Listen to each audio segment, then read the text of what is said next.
பேரார்ந்தவளே நின் வேண்டுதலன் துணையாய் வருக. நின் வேண்டுதலால் இறைவன் பொழிவார் பேரு பலன்கள்.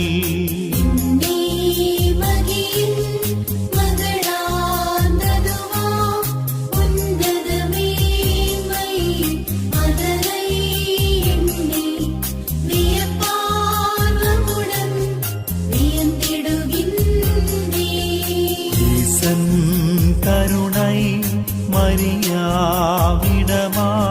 மகனை தாழ்த்த அதனால் அவனும் இறைமாமகனின் ஆதாவான